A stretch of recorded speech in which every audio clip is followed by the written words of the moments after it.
In this segment of my conversation with Graham, we move into a much bigger discussion about AI, disruption, and human nature.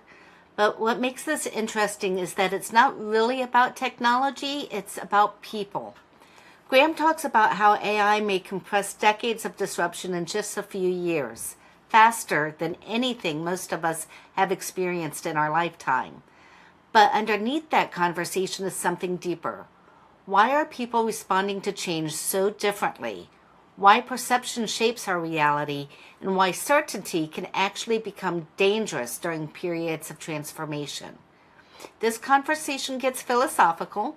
We talk about belief systems, perspective, identity, and the human tendency to think we fully understand the world around us when most of us are only seeing a small piece of it. And that's one of the biggest challenges I think leaders are facing right now.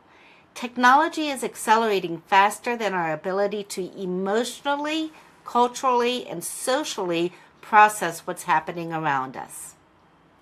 Go ahead. And so I just think, AI is just another disruptive technology that will be absorbed.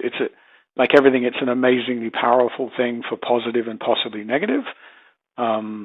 It'll be probably more disruptive than anything we've seen, faster than we've ever seen. I have another friend who's a college professor who always talks about this in his thing, but he says digital took about 25 years. So everything about the commercial, I left the consulting business to work for Bell South, where I was fortunate enough to get to lead the team that built the transactional bellsouth.com, $100 million, 15 months to save $300 million a year because people could go online and look at their bills and pay them. There you go. And you think about that was 1996, so we're almost 30 years ago, and we now wake up to find our favorite retail stores closing because they can't fight the Amazon beast. That's digital. Well, so if it's been 25 to 30 years to really, the mobile phone got in there to really hit hard, the general consensus is AI is 5. It's going to do to us in 5 years what digital took 25. And I believe that's going to, whether it'll be 6 or 7, because it's the combination of it. It's kind of like the music thing, right? When you're dealing with something brand new, that's one thing. When you're dealing with a combination of things, you get the kind of natural momentum associated with that. And I think that comes down to your point about the change thing, which is, there's the old famous Nashville country music, windshield and bug, right? Which one do you want to be? You want to be the windshield or you want the bug? But there is this, there are people who cause change, there are people who suffer change, and there are people who, adapt and pivot and twist, and they neither cause it nor get run over. And I think AI is just going to be yet another example. It's going to be harder and faster than we've ever seen anything hit us in our lives. I think we're claimed to be smart enough to really answer that question. So, I think it starts with this idea, to your point, that it's different, and it's different. It's different isn't just the differences that I might see. It's differences. Even if you look to the people on your left and your people on the right in the same place where you live, people's perceptions, a lot of it comes down to perceptions. What I've learned in my life is that the only thing I know with absolute certainty is that most of the things I think are true are probably not. That doesn't mean to say I don't believe them. It's like my religious faith. I'm a Christian, but I could be entirely wrong. You talk about history, so I was badly brought up by my great uncle, who was kind of the rock culturally, and he was a Methodist minister. But he believed fundamentally in the children of Abraham. So one of his jokes was, that Jews, Christians, and Muslims are all children of Abraham from the same core, right? The Old Testament is Jewish, right? The Christian bit starts in the middle. And he said that's why we fight each other and kill each other, because that's what brothers and sisters have done for hundreds of years. If you look at the kings and queens of England, Europe, that's the First World War was a kings and queens squabble.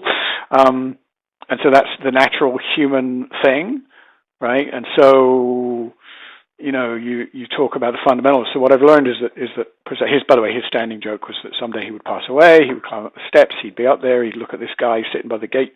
The guy would have on this robe, because he said the one thing I can guarantee you is the guy at the gate is not a blue-eyed Italian, like everybody seems to think Jesus was. Jesus was a dusky guy with robes. And he said, I'm going to go up to him, and he's going to go, hey, Phil, what are you here for? He goes, well, I was thinking I could get in over there. I'm going to look down, and he's going to be holding a Quran. He's going to be like, shit. So I love that story, because it's like everything you think is true when you find out if it's true, it won't matter anymore. So the same thing is true on perspective, right? You can drive through the most dense rural areas and find people with all the best technology and all the best capability. You can find people who live in relatively prosperous urbanized environments are more impacted by things like technological advance than people are not, because they're dealing with the every 6 month change, whereas somebody who's way out in the middle of nowhere is only worried about the big ones, right? Everything else just goes on, and they're fascinating because they watch it on the news, all the crazy people in the big city.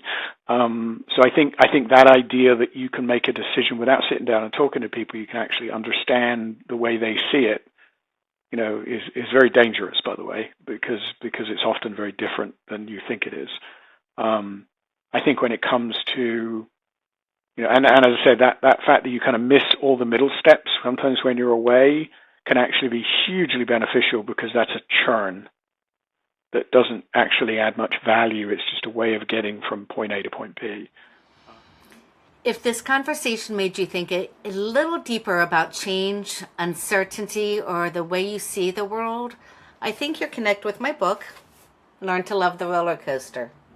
It's a book about learning how to navigate change emotionally, mentally, and professionally in a world where disruption is becoming a constant.